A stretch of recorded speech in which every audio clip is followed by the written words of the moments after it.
বন্ধুরা, আবার একটা রেসিপি নিয়ে চলে এসেছি।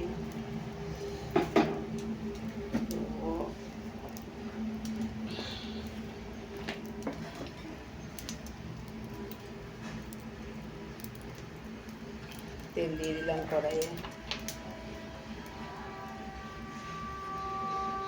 তো দেখো বন্ধুরা, তেল গরম হয়ে গেছে। আর দেখো পটল আর আলু পটল দিলাম।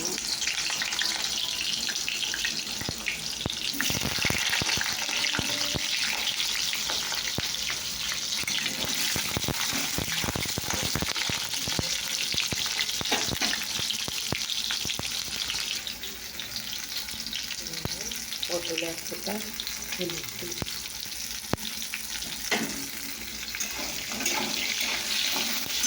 পটলটা একটু ভালো হলে মানে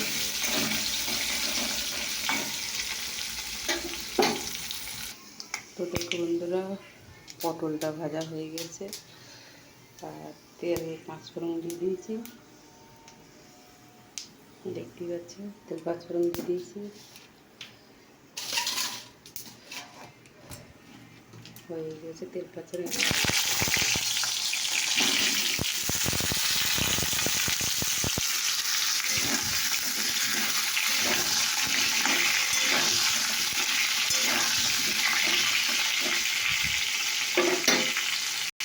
চলো বন্ধুরা, উল্টে দিই। একটু ভালোভাবে হয়ে গেছে। তো এতে একটু জিরে গুঁড়ো, লঙ্কা গুঁড়ো, হলুদ, নুন, আদা, রসুন খেতে আছে,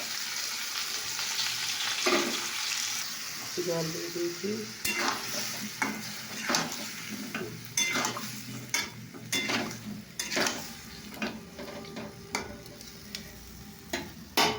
তো লাগবে, পটলটা দিয়ে দিলাম। ঢাকা খুলতে হয়ে গেছে। চলো বন্ধুরা, ঢাকা খুলি।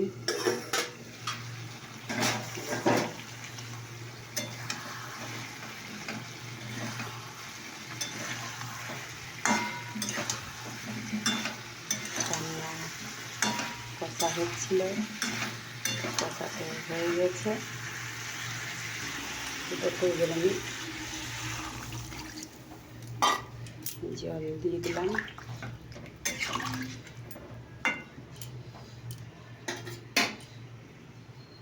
দেখতে পাচ্ছ। দেখো বন্ধুরা, আমার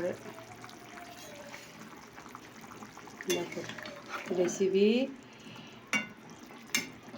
রেডি হয়ে গেছে। তো তোমাদের কেমন লাগলো রেসিপিটা অবশ্যই জানাবে। তো পটল আলু রেসিপিটা তোমাদের কেমন লাগলো, তোমরা এভাবে বাড়িতে বানিয়ে খাবে, দেখবে খুব সুন্দর লাগবে। তো চলো এবার রাখি, কেমন লাগলো অবশ্যই কমেন্ট করে জানাবে।